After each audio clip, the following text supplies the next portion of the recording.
So now, the words Middle East has meant different things to different people throughout the course of history. Back in ancient times, the Middle East was the effective center of the world, where it became the crossroads connecting 3 different continents for trade and for the term cradle of civilization was coined as the first empire started to flourish and the written word was first introduced. As times have passed and the world modernized, this area seems to be passed by in some ways by the rise of Europe, by Asia, the emergence of the United States. We now associate this great land with its great people, known as the Middle East, with oil and constant conflict. The names Iraq, Iran, Syria, Egypt, Afghanistan, Saudi Arabia, Lebanon, Israel, Palestine, just to name a few, are now familiar places to many of us, even though few of us have actually been to any of these lands. To help us bring clarity and understanding, we have with us today an expert on the Middle East, Dr.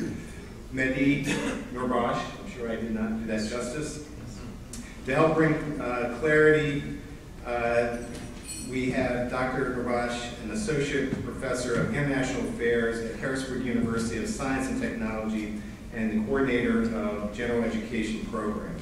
I first heard Dr. Noorbaksh on Radio Smart Talk on WITF a few weeks ago. We had an opening in our program slot, and to me it seemed like a perfect fit with what is going on currently in the Middle East.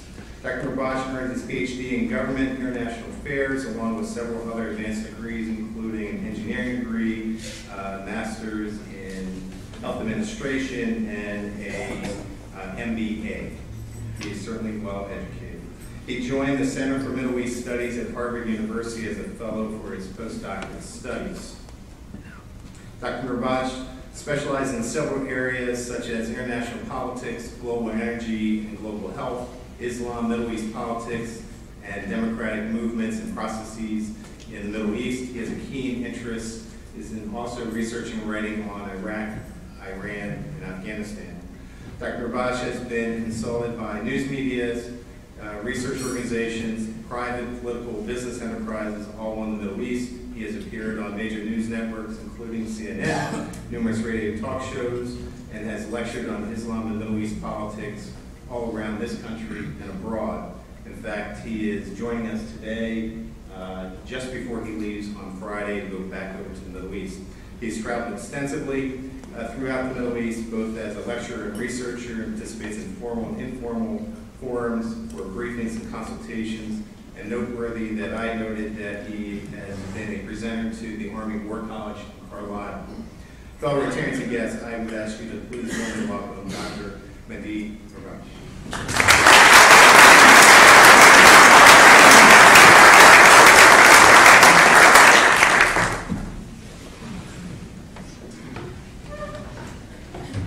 Good afternoon.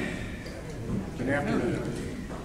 Rotary Club has a very special place in my heart. And as soon as Mr. Summers approached me, of course, for this lecture, I said absolutely. And the reason is very obvious. This organization, of course, you come together for networking, you come together for various, of course, reasons. But one of the things that I really cherish are the causes that you pick up.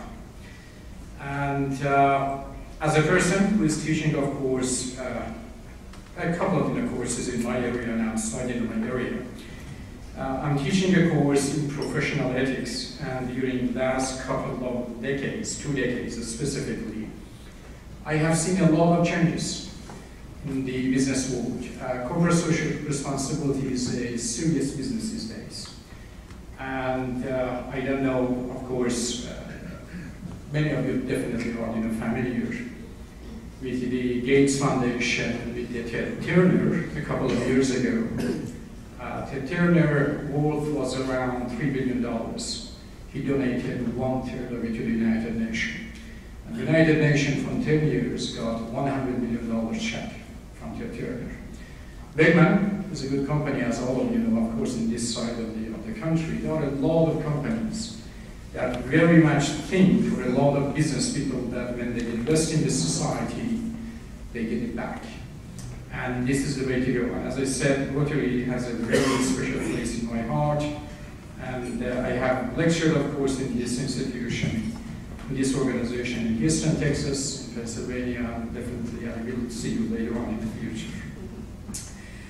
Let me take you back a little bit to the history, a little bit. I try to concentrate on two trouble spots in the Middle East today. There are a lot of them, but I try to concentrate on two recent conflicts in that part of the world. And one, of course, is Arab-Israeli conflict, and the other one, situation in Iraq at the moment. Let me take you back to a little bit of history of this region, and this is very important for us, of course, to understand what kind of history this region has. All of the Middle Eastern and North African countries, except a few, of course, Iran and Turkey, they were colonized. And they gained their independence after World War II. Then, you go back to those countries, a lot of them are new countries. They have the age of around 60, 70 years. It's not really that much when you compare it, of course, the United States more than 300 years. In the Middle East, they were the British, they were the French, and I'm so sorry for those who have Italian ancestors. Italian in North Africa, of course, they colonized, and they were very brutal.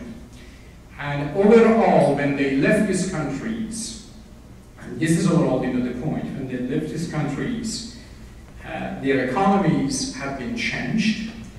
The political structure mostly handed over to brutal regimes after them. And very much the borders with this very much arbitrary borders. They are not borders that somebody, of course, calculated. That this, for example, ethnic group has to go to that country and the other one, of course, to the other country. And you see, of course, that problem all over the Middle East in various countries. Do you remember a couple of years ago, with unjustified reasons, Saddam Hussein invaded Kuwait, because Kuwait was once part of Iraq. That was a justification for that brutal man. I don't want to justify it, but definitely the pretext, of course, was already there. It comes World War I, and we have President Woodrow Wilson, and President Woodrow Wilson is very much started a new doctrine in the United States, and doctrine was very noble. He pushed, of course, for the establishment of the League of Nations. That is the institution that comes before, of course, the United Nations. He pushed for the autonomy and self-government and self-determination in different parts of the world, especially in the Middle East. At that time, those ideas were not bought in the United States. As you know, the League of Nations failed because the Congress of the United States did not back President Wilson. When the World War II came, Americans and America, of course, understood what a mistake. If we had that institution, we had, of course, we would have not have perhaps World War II. Then United Nations was established, of course, after World War II.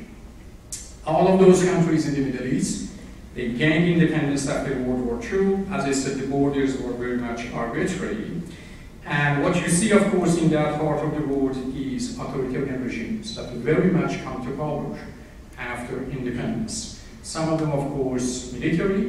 They have military background. Some of them, of course, have nationalistic background. They come to power. And as soon as they come to power, all of you, of course, read the history. United States in 1945 till 1950, United States had was the only superpower in the world between 1945 and 1950, because we had, of course, access to nuclear weapons. But the Soviet exploded a nuclear device in 1950, and the world becomes, after that, of course, they called it a bipolar system. You have the race between the United States and the Soviet Union. And this is the time that the Cold War started between the United States and the Soviet Union. And believe me, the price of that Cold War was paid by a lot of countries, developing countries, especially when you come, of course, to the Middle East and those countries at that part of the world. Then in 1948, the State of Israel is established. The Palestinians have the majority in Palestine. The Jews, of course, have the minority, but they live together in peace for many, many years. And many of the Jews at that time, they left Europe, they come to that part of the world, or they went, of course, to different part of the world. I don't know how many of you know that there is a very, very strong minority Jewish community in Bosnia. And the Bosnian, of course, they faced the ethnic cleansing of the Serbs. The Jewish stood with the Muslims in Bosnia because they gave them refuge after World War II, and they wanted to reciprocate. That is a relationship. I have a lot of course, stories for you, but I don't want to go through, of course, through those stories. The land was partitioned by the United Nations under, of course, what we call the Balfour Declaration. And the majority of Palestinians, were not consulted. The majority of the Palestinians woke up one day, and the land, of course, is partitioned. And many of course, the Palestinians were expelled from the villages and the places, of course, that they had. Then the Palestinians reacted to that partition very violently. And that, of course, they took arm against that partition in that part of the world. The PLO, the Palestinian Liberation Organization, was established, and they waged a war against, of course, the state of Israel to the 1980s, when Yasser Arafat, of course, finally came to the conclusion that arms liberation is not really the way to go. They gave up that. They gave up also not recognizing the state of Israel. They recognized the state of Israel, but that was, of course, part of the story. Hamas in Gaza did not, and Hamas in Gaza not only did not recognize the state of Israel, but also they continued arms struggle, of course, against the state of Palestine. There were a lot of Palestinians that they stayed, of course, in that part of the world, and as you know, the state of Israel, around, of course, 600 million people in Israel at the moment, 1.5 million of Palestinians are the citizens of the state of Israel. And when we are talking about Palestinians, we are not talking about only Palestinian Muslims. We are talking about Palestinian Muslims, Palestinian Christians, that are very, of course, strong, as I said, as a minority in the state of Israel. Palestinians, of course, divided later on between the West Bank, and of course, the Palestinian Authority was established, and the Gaza. There are 5 million Arabs, of course, overall from the Palestinian. After, of course, the 1948, they were dispersed. 5 million of them are in the Arab countries. At the moment, 5 million Palestinians.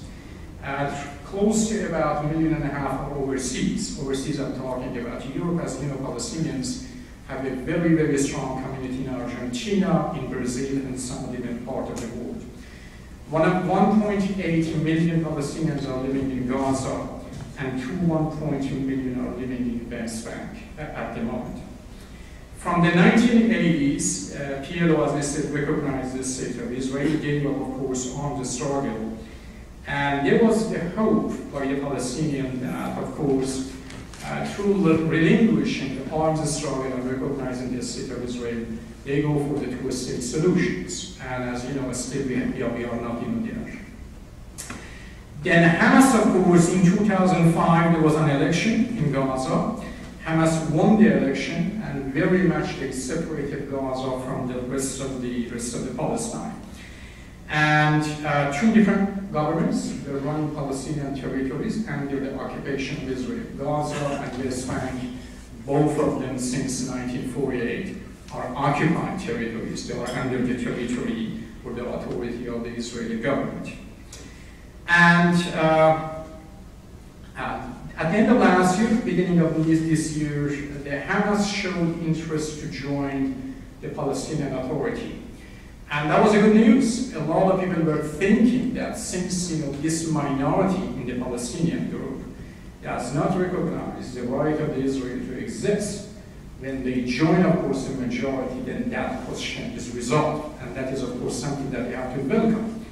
And the minority will be absorbed by, of course, the majority of the Palestinians, that not only they recognize the state of Israel, but they are very much pacifists at the moment. I don't know how many of you know that in the West Bank at the moment there is a huge organization under Mustafa Barghouti that during the last couple of days had a couple of interviews with the NPR and CNN and other news.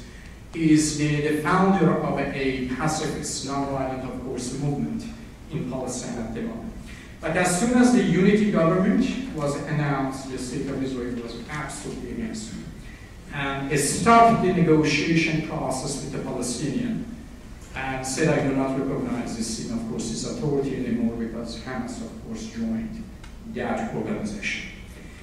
In Israel, that is, of course, one side of the story I just wanted to delineate for you. In the state of Israel, you have, of course, when you look at Israel, overall in the West, we think that that entity is monolithic.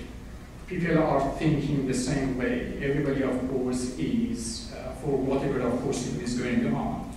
But in Israel at the moment, you have two camps. One camp is very much the moderate camp, Labour Party and others, that very much pushing for the two-state solutions. There are some Israelis at the moment with the Palestinians that they argue that the chance for the two-state solution is gone. We have to think about one-state solution. This is overall another, of course, orientation that developed in the last couple of years. This is, of course, one segment of the population in Israel. And there are a lot of course, activities in that segment. As you know, in Washington, we have AIPAC, we heard about it, and we have the J Street. Yes, J Street is another organization, Jewish organization, very strong, that in the last couple of years tried to counter the balance of course, AIPAC in this country and promote, of course, a two-state solution and peace in that part of the world. The other side of Israel, or the other side of the government in Israel, of course, is the ultra-conservative that are under, of course, Netanyahu. And Netanyahu, in the ultra-conservative orientation in Israel, is very moderate in that, of course, in that spectrum. You have, in that spectrum, you have Bennett and Lieberman. Lieberman is a foreign minister of the state of Israel. And these guys do not recognize any right whatsoever for the Palestinian, and they don't want to negotiate anything with the Palestinian, and they are absolutely against the two-state solutions as a result of the whole conflict.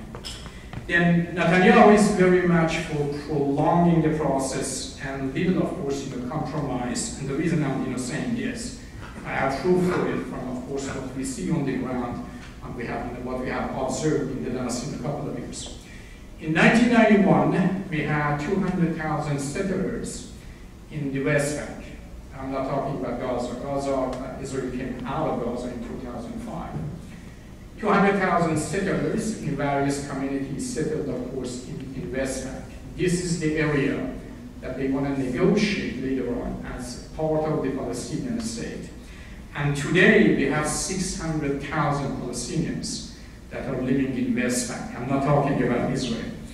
And there are more than close to about 250 settler or settlement communities in the West Bank. They have their own roads. The Palestinian cannot use those roads. And if you are a Palestinian, you want to go from the south of West Bank to the north of West Bank a few kilometers. It may even take you 5-6 hours because you have to go through various checkpoints. Then many who advocate at the moment one-state solution, they argue that the chance for the two-state solution is gone because West Bank is very much populated by the settlers. And let me take you, of course, to the current conflict for the Palestinian. You know that current conflict in Palestine I'm talking about a few weeks ago started this way. And this is the exact scenario that we followed and we know. A couple of settlers, they abducted two Palestinians, two teen Palestinians. They killed them before the Palestinian abducted 3 teens from the settlers, and of course they killed them brutally, both in both cases. Then the settlers abducted another, of course, Palestinian, as you heard about it in the news, and burned, of course, that kid to death. This is the whole story. And I have quotation, of course, from the Israeli authorities, the police, that Hamas was not involved. And from the beginning, Hamas, of course, denied the involvement. And many readers of many analysts of the Middle East, they argue that this is not overall the way Hamas behaves, because many Hamas abducting somebody, they get that person to negotiate with the with the Israelis for the release of the prisoners. Anyway, Netanyahu government charged that Hamas was behind it, They attack, of course, West Bank and of course, Gaza. And in Gaza, the Hamas, of course, discharged the missiles. That is a conflict. It doesn't have anything to do with anything else, but of course, the occupation and all of those issues that we are talking about.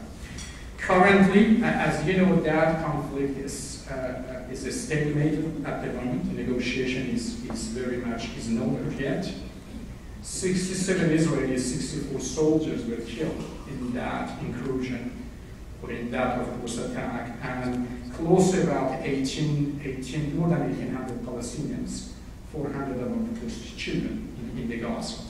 And we don't know where that conflict, of course, goes. The Israelis, they want security. The Palestinians, as you know, after 2005, Israelis blockaded Gaza. And Gaza is very much the tunnels that we were talking about, or the tunnels that you heard about it. Tunnels were not for military purposes from the beginning.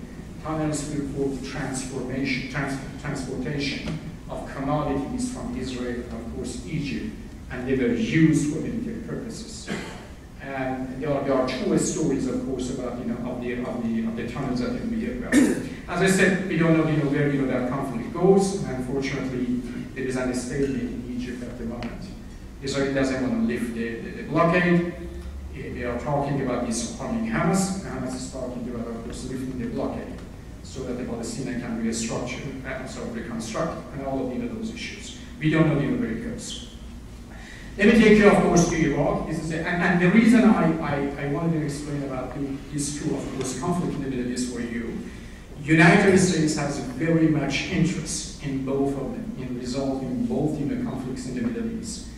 Because as long as the Arab-Israeli conflict is not resolved, that conflict, then you are, of course, the continuation radicalize the whole region, and that is not in the best interest of the United States. In the case of Iraq, of course, I go through it. That new force in Iraq I'm talking about, ISIS, is a very, very dangerous terrorist organization that not only that is a job of the United States to respond to it, of course, but the whole countries of the region and, of course, outside. And that is overall, what it is at the moment. We invaded Iraq in 2003. And between 2003 and as soon as, of course, we invaded Iraq, we did a lot of miscalculation inside Iraq. Of course, we went to Iraq for the weapons of mass destruction. The weapons of mass destruction were not found. And we changed, of course, the narrative. We went, of course, for democracy. Between 2003 and 2006, we totally lost control of Iraq. It was so mismanaged so badly that we lost control in Iraq. We did a couple of mistakes from the beginning. We dissolved the Iraqi army. That was a huge institution inside Iraq. The stability of Iraq very much based on the army. And number two, what we did basticize. As you know, Saddam Hussein had the Ba'ath Party. And under that brutal regime, you had to be a member of that party if you are a university professor. You were not over there for your conviction. That was overall, what it was. And that is the nature of authoritarian one-party systems. We did not understand, of course, that dynamics in Iraq. We debathified and we added millions of people, of course, to unemployed inside Iraq. And during the course of those things, of course, there were a lot of people in the United States who disagreed with Bremer and Rumsfeld, but unfortunately they continued and they go ahead. In 2006, Iraq is in a very, very bad shape. And the United States is trying to find a way to give the situation or give Iraq to an Iraqi, of course, or Iraqi, government. And there were no candidate that the United States could trust. And the United States, under the Bush administration, they approached Nouri al-Maliki. Nouri al-Maliki was not a known figure inside Iraq. And Nouri al-Maliki, of course, accepted. He went to, of course, the parliament of Iraq because they had the majority. He became the prime minister of Iraq. In the United States in 2007, with the new government, they established a new program in Iraq. You heard about the surge. It was very, very successful because the Sunnis brought to the fold of something in Iraq. And those, of course, who they call it the awakening, or Sahba in Arabic, They were successful to defeat Al-Qaeda in Iraq in 2011. Al-Qaeda in Iraq 2011 is really no organization. It doesn't have any influence. It doesn't have, of course, any power. And as soon as, of course, Bush himself established a very close relationship with Nouri al-Maliki. And during 2006-2008, that Maliki started a sectarian type of policy. President Bush himself was very much against any kind of criticism against Maliki because he wanted to very much strengthen the power of that government over there. You know that during those years, a lot of Americans, they very much came out of the army and various part of the administration because they did not like to see what is of course going on inside Iraq. Then in 2011, of course, in 2009 we have President Obama. President Obama is very much trying to come out of Iraq. It was of course very obvious at the beginning. And Nouri al-Maliki is not ready to negotiate with President Obama, who didn't have any close relationship on the immunity of the American soldiers in Iraq. And the Obama administration did not try to convince him. That is a good way to go. That was a way to escape, of course, the situation in Iraq, in my understanding. And the United States very much started evacuating Iraq in 2009. We finished the job in December 2011. And from 2011, the peak of Al-Qaeda's weakness in Iraq, then the Syrian situation starts, the Syrian civil war starts. Another, of course, mistakes of the Obama administration, we did not take the situation in Iraq in Syria very seriously. Then the Al-Qaeda, under, of course, the new leadership, Abu Bakr al-Baghdadi, who is, of course, the brutal leader of this organization, they went to Syria and they mobilized in Syria, and they were ready, as you know, from the beginning of this year, they began to challenge the Maliki's government. And during 2011 to 2014, unfortunately, al-Maliki really cleansed Iraq from the Sunnis and established a foundation of a sectarian policy that alienated a lot of Sunnis in that part of the world. Obama administration was not very much critical of that situation. Yes, of course, sometimes when we were talking about it, that very much they turned a blind eye. During these years, I'm talking about 2011, 2013, we have two also players, very important players inside Iraq that added fuel to the, of course, sectarian politics in that country. One, of course, is Saudi Arabia, and the other one is Iran. Iran is very much backing Nouri al-Maliki, Saudi Arabia, ISIS. As soon as ISIS left Iraq and went to Syria, Saudi Arabia became the biggest patron of this organization. Of course, now they understand that was a huge mistake. But at that time, they did not, of course, recognize that this organization can become a threat later on, of course, in that conflict.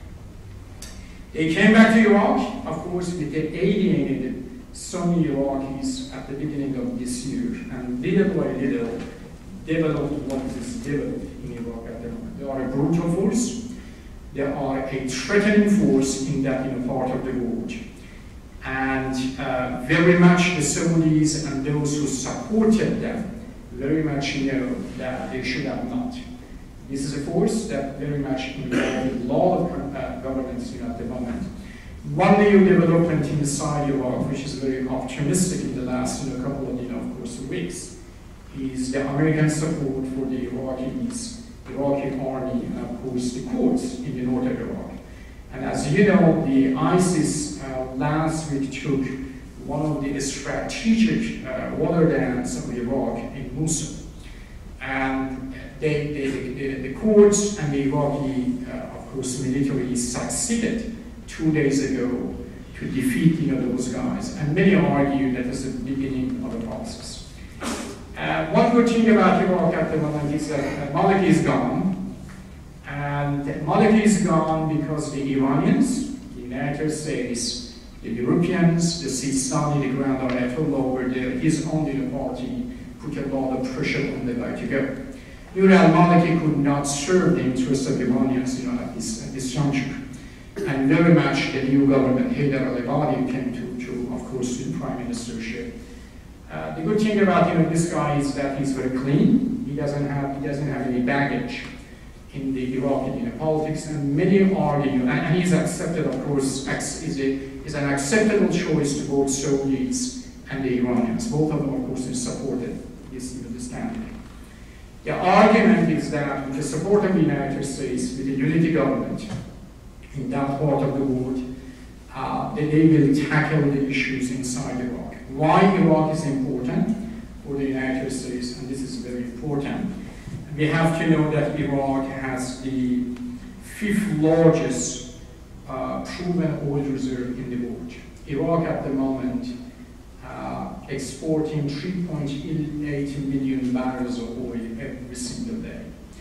And in the oil market, we can tolerate 1 million as a gap.